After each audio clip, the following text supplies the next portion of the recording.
Hello, first year Patho students. My name is Connor. My name's Tessa. We're second year paramedic students, and right now we're in Patho 200. So, right now we are doing the assignment to tell you guys all about a fun disease you may get to learn about.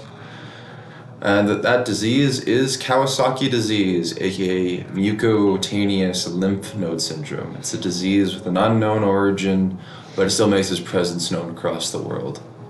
Okay, well, the ideology behind this disease is that the exact cause of it is unknown, and the theories of the disease have changed multiple times. Originally, the cause was believed to be a wind or waterborne pathogen, but though through as time has gone by, the theory has changed and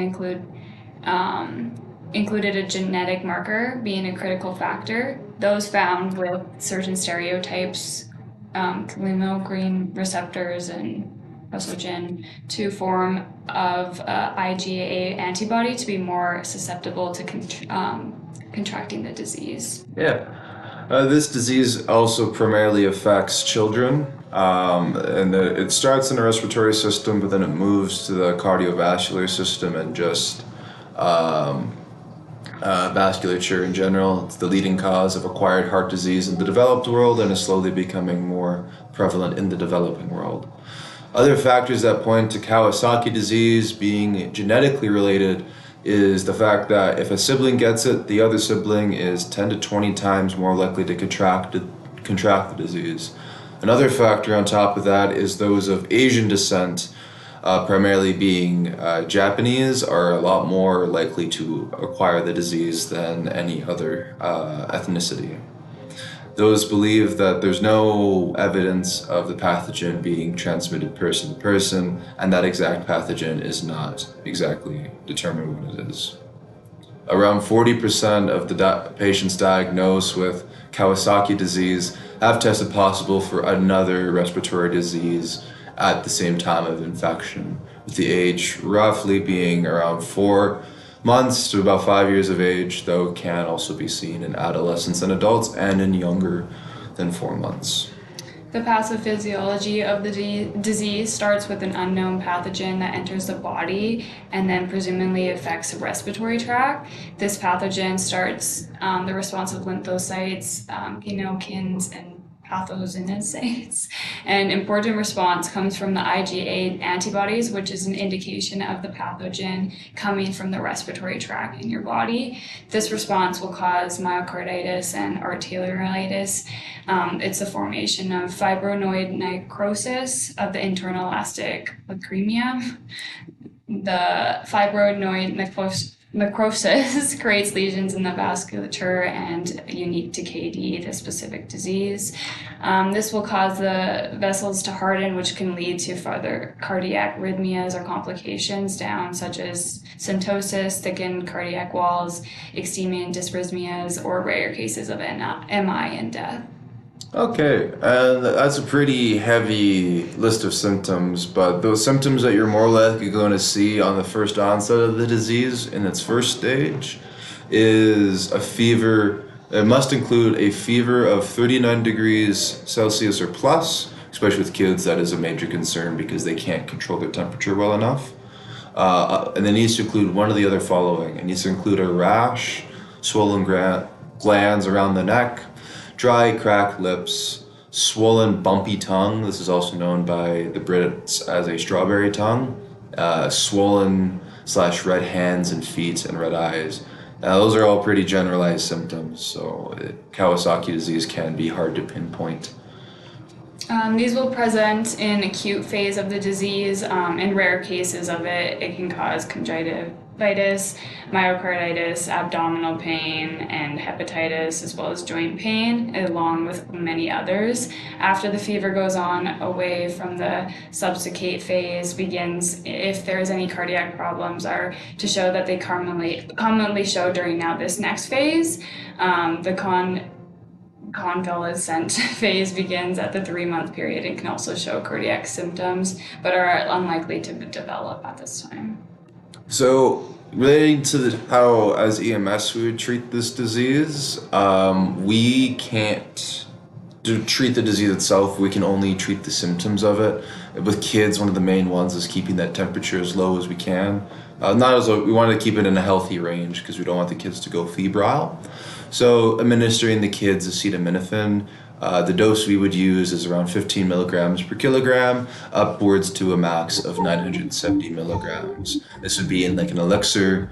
We have a little bottle. We push the needle in. It's not really a needle, just it's the system. You pull it back, and then you give it to the kid. Orally, cardiac monitoring is also an important factor in this disease, as with all those bad things such as conjunctivitis, stenosis, myocarditis. So we would use a 4-lead, which limb leads, and if we believe it to be worse, we'd use a thing called a 12-lead or a 15-lead, which gives us different views of the heart to see if any dysrhythmias were at play. Another fix would be putting the kid on high flow oxygen or managing their SpO2, because if those signs of cardiac symptoms are showing, we want to increase oxygen so that way the heart can meet the myocardial oxygen demand. Another medications we can use if they are having an MI is ASA, which would be dependent because they do present with flu-like symptoms, which is a contraindication for us. Possibly nitroglycerin, morphine, and other drugs to help if it is an actual heart attack or an MI. Treatments at the hospital that they perform outside of our job as paramedics would be our IVIG antibodies. It's just basically antibodies through IV, as well as antiplatelets such as ASA or clopidogrel. Clopidogrel. The main goal of treatment is just to basically prevent any further damage, attending to those cardiac vessels, as well as just preventing any more damage that can happen to the whole body. Yeah, Kawasaki disease is it is the most commonly acquired version of heart disease. That's not like you get old, you fat, and then your heart starts to die on itself. This is something just that natural that happens to some poor kids. So the main thing would be to keep that heart functioning and healthy. So exercise, diet, and any medications, further medications, which weren't necessarily listed in our sources, to help with the not preventing the thickening of that heart wall. And most kids are able to come out of Kawasaki disease symptom-free due to modern medicine, but the main thing is to keep them healthy in the long run. As well, it's one of those diseases that can also look like it's a different disease, so it is sometimes hard to diagnose, but it can play out and have the same symptoms of lots of common diseases. So it's just important to make sure that you treat, those bigger symptoms that are going to cause bigger problems in the body, so that you can slow it down as much as you can before it causes so much damage in the body. As well as, it's harder on kids just because mainly kids are still developing, so they have, a lot of stuff going on in their body compared to adults. So it is a stronger, disease on the body overall. And Tessa brought up a great point, as in it looks like a lot of different things. So we as paramedics, we cannot diagnose it, and the main thing is just symptom control and moving on, because they needed that blood test to find those fibroid necrosis. You'll have to go back and to find the actual word. They'll need to find that through blood tests and other things. And once they're on it, not a lot of people relatively will come out with negative effects anymore, just due to the modern medicine. As well as it's not like something that is like once you're able to find those symptoms, it doesn't take a while to treat them. It's quite directed at what specifically is going on. So it's not like it will be a long journey to fix those acute problems once treatment is on board for whoever is in this place with this disease, I guess, at the time. Exactly, yeah, because those major ones of like myocarditis and developing of further arrhythmias and the super thickening of the wall, those can be but those can be stopped well before with the use of antiplatelets and the IVIG, and then if the doctor deems that anymore. But thank you so much. We thank you for your time. Hopefully we get a high mark on this. Hopefully you guys, learned something. yeah, hopefully you guys get a high mark on this as well. And we use the Mayo Clinic and NIH as our resources if you want to read into it further.